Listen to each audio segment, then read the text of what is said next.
bien affilé en tout cas là il y a aucun ndenge mo boye ça dit ana ba thème na moko boye et ça moi genre récemment ndenge mo en tout cas force Fally bien affilé élève du maître Mbalamoko Petit Aigle. Est-ce que vous créez un problème que Yinda maman bébé Petit Aigle on a tient un rapport ni na tient et comme combo na épée et comme combo na est-ce que comment mise mo ça Aigle Fally pour on l'appelle Aigle yé moi mi benga bongo a mi benga Aigle par rapport à quoi sur quel plan parce que comme on va benga des king c'est Mobutu Fally Ipupa Aigle peut da comme pena sa caparia na matikal nango bon bien affilé pourquoi pas acha Aigle na habité sur en français va benga moi na Aigle soit les a Aigle Petit Aigle na habité pourquoi pas pia michaka ki Aigle ça peut Aigle achango Aigle na concept Petit Aigle na conception ya Fally ne va benga Aigle big bien affilé so beta même go les capé ba cha Fally belé parce que pourquoi mi benga Petit Aigle na musique Petit ala ati na musique Petit ala ati un exemple bien affilé mam so za viena nga unga na roza viena mais na golika na TV na ba te Petit na bien affilé ou viena bilité star ba benga Petit Michael Jackson là ina âge est-ce que ngana massa Michael Jackson mais na benga Michael Jackson Koffi Olomide Agbada Bosamboka bientôt dans ça va congolais ba ozelango to benga Koffi est-ce que toi massa na aoula papa biso vie mais to benga Koffi Olomide pourquoi que dans ce qu'on a conception à Petit Aigle au milieu si petit pourquoi par rapport à quoi l'eau va traiter Fabregas état hypocrite sur quel point pourquoi va traiter hypocrite qu'est-ce qui se passe entre l'artiste musicien Fabregas et bien affilé parce que yemoko bien affilé à sa reconnaissant tout en disant que Fabregas à sa papa nae tout en disant toute la chanson nae Fabregas a honoré na banenge tout et aloba yango lelo so azabo ya zabina philo batunyo so bazo apprécier par rapport à musique nae parce qu'il fait aussi très bien et sait bien faire la chose et ça grâce à Fabregas. Alors pourquoi ba fan nae El Paris parce que El Paris ba fan nae na ebi batulo ba la mine d'oeuvre Mosakoli ya la na Paris pourquoi ko traiter Fabregas de la sorte polémique et kozala mais na yebeli bina filé vraiment té na ba makambo wana peut-être ça ne va pas il y a un petit souci on a yebité à moins ezala mais ce qui peut ezali ba robenga Fabregas hypocrite te ba robenga ba terme o ba utiliser wana ba propos o eza un peu dur on a personnellement na robenga on te artiste musicien na biso au moins ba luka ba terme mususu eza approprié mais robenga hypocrite soka zala hypocrite bo mo bina filé le so do sala succès grâce à Fabregas après ça chance les lobbies na filaso bénéficier na succès na il y a pas mal de choses. Alors pourquoi Obenga est hypocrite? Là personnellement franchement et Salinga passi Mathieu Bonche.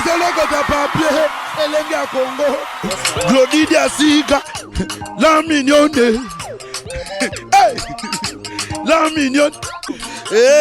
Tracy Mbelenga bro. Tracy Mbelenga bro. Kata. Bébé, t'as pas pour juste mais bébé, ils allaient dire faut que tu en as quand même après ça qu'il a adresse on a Château Rouge, je suis allé pour la somba produit wana et puis la sombi en la tout ça va te bicolo au lieu comme ça système 5G et comme si système 1G la même ko ba ko na sonya ko sokola na baninga système comme un choc voisin oui voisin voisine vous n'avez pas acheté le bon produit avant Osoma produit Awatuza, rassurez-vous que vos pays maman Nicole. Mais parce que tu sois qui est un téléphone, pas tout pro, bah t'es qu'ils sont produits sans étiquette et puis bah ça va te bicolo. C'est là. C'est ça la bonne potion.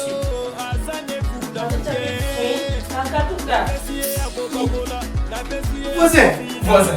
Au fond, mais moi, au peigninga. Keba, ba pirate, ba komi ebele.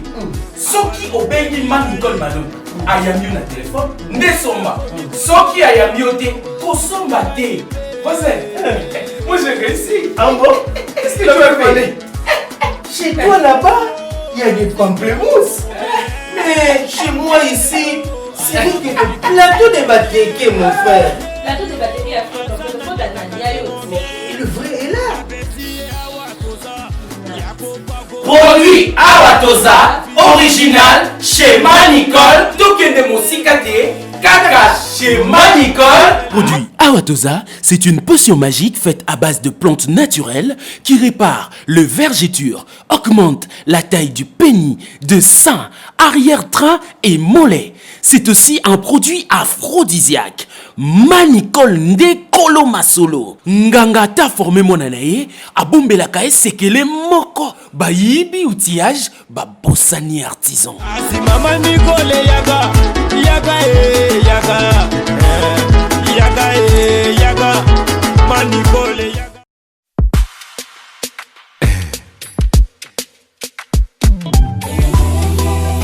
Motema ezoka kaka.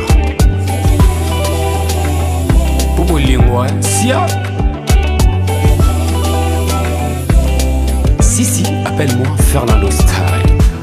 Likolo ya kobanga kanyoka ye nakomi kobanga na singa ye motema na ngai baby si matata tu as brisé mon cœur t'as fané cette fleur non Pierrot qui t'emballa tu es parti mon cœur sans vraiment me prévenir tu m'as rendu philosophie tu es parti mon cœur sans vraiment me prévenir tu m'as rendu Yaoui Moucheni Pona kobanga kanyoka ye nakomi kobanga na singa vraiment Pona kobanga déception nakomi kobanga kolinga ye oh bébé bébé ah bébé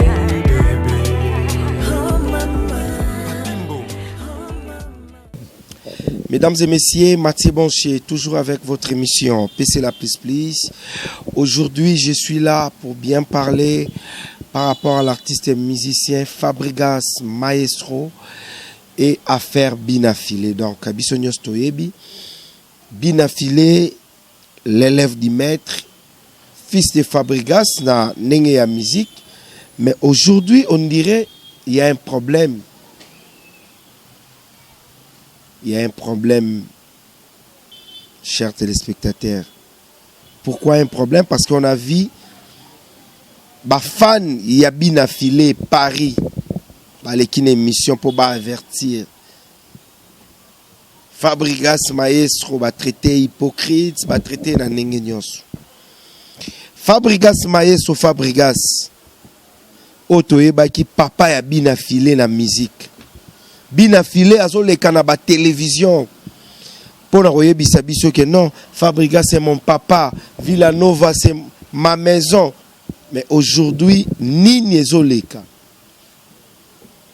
Et loro nini sali pour lelo moto epila.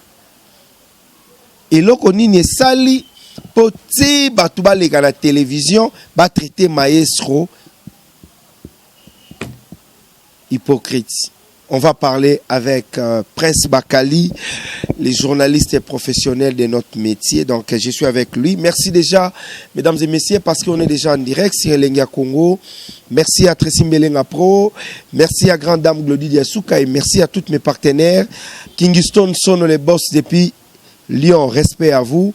Merci à Aya Gauthier Mascotte, Mokonzi à Londres, à Otalabiso. Et merci à Aya Willy Pensele. Merci à la joie Amando Pichuna, femme très très forte. Merci à Nicoletta Ben La Lyon, Angèle Ngoyi, hein? Angèle Ngoyi, Madame Ngoyi, mère des 4 enfants. Respect à vous. Merci à Léa Dimbi, maman sociale. Merci à notre ingénieur, l'intello ingénieur Guilhem Moukassa depuis Dallas, Nadine Ilodi, maman na Julia Antibal depuis Dallas, respect à vous. Et pourquoi pas na pesa mote na Lorette compresseur à Rotala Bisso, venanga Odilo Mampouya, bientôt la Trozano na Kin, Deborah Bofando ya Matou Idol, Jeko Bofando, Sam Kunku le nécessaire, ya Aimé Kunku, Pams Mayavova, Motema Clara Mayavova. Moi ça parlait, Clara Mayavova, Aimé Kunku, moi ça parlait. Tobosani TV na biso JP Me à la 4 à Londres. Bambote Belé, Anita Apula maman sociale, Motema Chibo Apula mingi basi à parler et ça la bien. Prince Bakali bonjour. Bonjour Mathieu, bonjour nos fidèles internautes, partout dans le monde. na elenga Congo, en commençant par Yemoko Tracy Mbelenga Pro mutunanga kala madame na Eglodi au bazana mikili, et puis particulièrement na patron ngai de la nation tonton manamanga pichu boss lady, la grande équipe ya cleba.com Bakali Prince salue aussi également et remercie infiniment Dédé Lukasi Cashman et madame Mamisa Lukasi, un couple impeccable nakati ya François na précisément à Paris. Dédé Lukasi très fort, Cashman et madame Mamisa Lukasi, ya Willy Pensier les barres de fond, champion à la Cata La Rochelle, et puis Mutaz Mbongo à âge à 16 ans, à la mineur. Tilelo as a patron donc Gauthier mascotte. Ya Gauthier mascotte. Ya Gauthier mascotte. De FO mais ça n'a mis ya Gauthier mascotte ne dobenga ya Willy Moucheni Koda Mboka donc ya Gauthier grand frère propre ya Palin, leader ya Londres, patron silencieux, abana soma mapango asana mineur. Et puis grand frère propre Mermoz Pass Mokonzi ya des communes Barumbu commune à Kinshasa. Et dans un bon cadre parce que na Barumbu cadre Zamoko au coin des avenues Croix-Rouge Bokassa, donc au monde à espace mort et dégâts et zana chez Mermoz Pass Mokonzi. Merci. Voilà, merci beaucoup Prince Bakali, tokende tout droit na sujet na biso ya lelo affaire Fabregas et Binafile. Fabregas, Binafile, toyebi histoire nenge bandaki, toyebi. Mais aujourd'hui, to moni, ba fan club,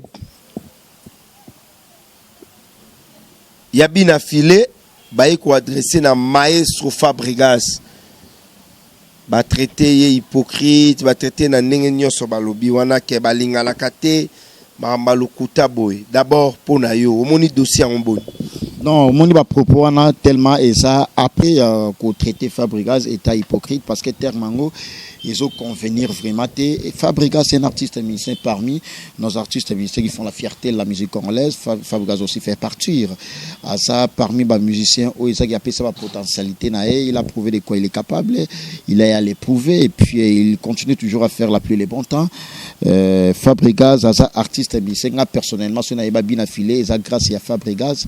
Alors les lots vraiment traité état hypocrite. Moi franchement personnellement nous allons étonner pourquoi bah retraiter dans terme où ils ont convenir à la personne de Fabregas parce que bien affilé les soit bien affilé sur le plan musical bien que facteur chance ça la rappelé étoile ya mutu ba etufa ngote mais au moins Moutou a bénéficié, Moutou peut avoir peut-être déjà bénéfique à travers Moutou.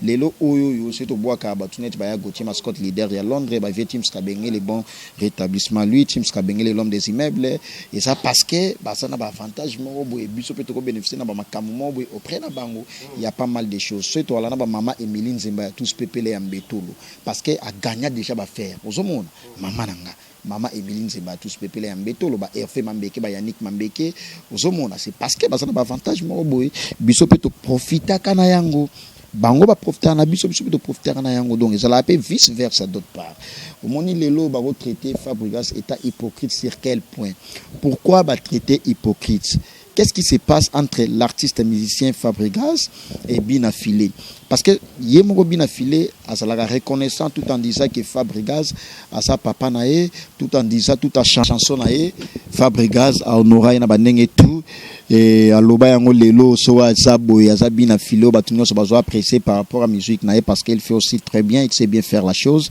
et ça grâce à Fabregas. Alors pourquoi ba fan nae El Paris parce que El Paris ba fan nae naebi ba tulo ba la mine d'Ovo Mosakoli ya la na Paris aza parmi ba leader o ba soutenara Fab qui Binafile o baza parmi ba comité ya ba fan ya Binafile El Paris. Alors est-ce que ça bango ba l'équipe pour que ba bimsa ba propos ya bon pour parce que bango ba ça ba responsable pourquoi qu'on traiter Fabregas de la sorte polémique et kozala mais na yebeli Binafile vraiment te na ba makambo wana peut-être il y a ça ne va pas il y a un petit souci on a yebité à moins ezala mais ce qui peut ezali ba robenga Fabregas hypocrite te ba robenga ba terme o ba utiliser wana ba propos o eza un peu dur on a personnellement na robenga on te artiste musicien na biso au moins ba luka ba terme mususu eza approprié mais robenga hypocrite soka zala hypocrite bongo Binafile le so do sala succès grâce à Fabregas après ça chance les lobbies Binafile ont bénéficié d'un succès il y a pas mal de choses. Alors pourquoi on est hypocrite? Moi personnellement franchement et ça n'a pas si Mathieu Bonche et ça n'a vraiment pas si Moi aussi, et ça n'a pas si, vraiment pas si, mesdames et messieurs, parce qu'on connaît Fabregas en tant qu'un papa chez Binafilé, Full Boss. Ce qui est là et que Totikali kaka na dossier ya Fabregas na Binafilé pour que babebana isa passe. Pourquoi mboka na biso to lingaka te moto abimi pa na yo afulami ti bozalaka bien. Bat fo batia songi bat fo baloba mabe. Parce que Fabregas a pesa ki chance na Binafilé ba Materazzi bat moi ebele. Ce qui parle à motema mabe. Est-ce qu'on a pesa bango chance batia banzembo? Parce que nzembo moko ya Binafilé yango esalié. Mais batum susu balobi par rapport ya nzembo par rapport à Mambebele et puis elom monsieur pesa pasi fali Binafilé élève du maître mbala moko petit aigle.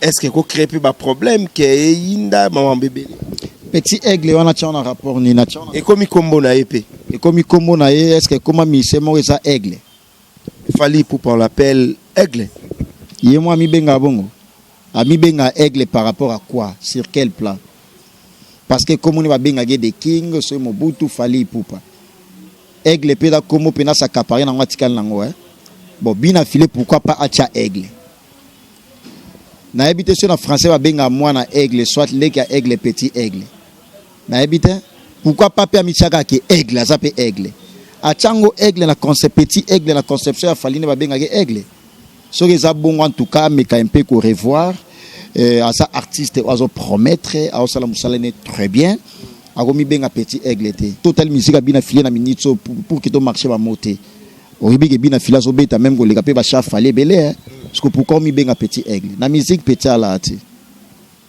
na musique petit à la té un exemple Binafilé mamso ko za vie na nga unga na ko za vie na e mais na ko lika na TV na ba té petit na Binafilé ou vient na bi té star ba benga ke petit té Michael Jackson là ina âge ni est-ce que ngana massa Michael Jackson mais na benga ke Michael Jackson Koffi Olomide Agbada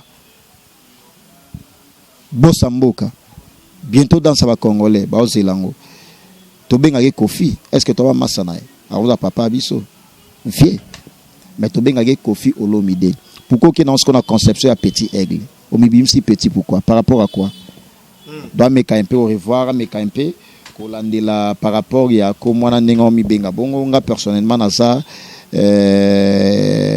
pas du tout d'accord na ko mwana ndenge mi benga petit aigle parce que c'est un artiste qui promet déjà il fait la pluie le bon temps et a mi benga petit aigle té sur ça la conception en tout cas na ça d'accord na yango té et deuxième voilà question na yo Fabregas asa maître yé asa élève du maître pourquoi a mi benga petit aigle donc personnellement je ne suis pas d'accord avec ça je crois ba champion adol na ba ya uli pension les bailleurs de fonds ba contredire ngate na ba Dédé Lucas Cashmani ya madame Lucas ya madame Mamisa Lucas Cashmani couple impeccable Cashmani na Paris wana mon côté ba obet sa tour à Dubaï na poto Turquie Dédé Lucas Cashmani ya madame Mamisa Lucas Vicky Mbelani patron à Londres ya gotie mascotte à Zombo na âge à 16 ans ba ebike na okosate et puis maman nanga maman Emeline Zemba tous peuplé ya metelo ba ebike Bakali Prince l'espoir de la presse à cause raté donc ngai naza d'accord naza fier nenge Binafilé en or que nelena voilà souci ezali Binafilé na père nae Fabregas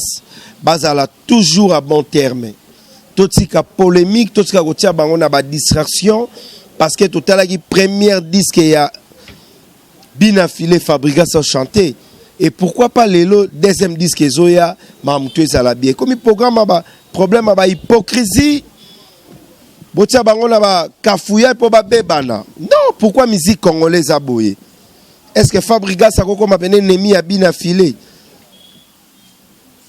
Prince Bakali poto si sanayo message à souka même na ba fano ba otala biso na poto ba o ba legaki tina télévision monde atié so tala bango ba tumsu bazo seka biso le quoi ba Brazzavillois ba mona ke Fabregas et Binafilé père et fils o ba kumisi lelo ba beba na kaka boye ouais, merci Mathieu Bonché personnellement ayoka ba fan beaucoup plus te ayoka bango il faut ko discerner message il faut discerner faire la part des choses dit-on et tant on a beaucoup plus ba fan peut-être fan aussi la paix sentiment mais asa artiste misa ba gérer fabriquer la papa na sur le plan musical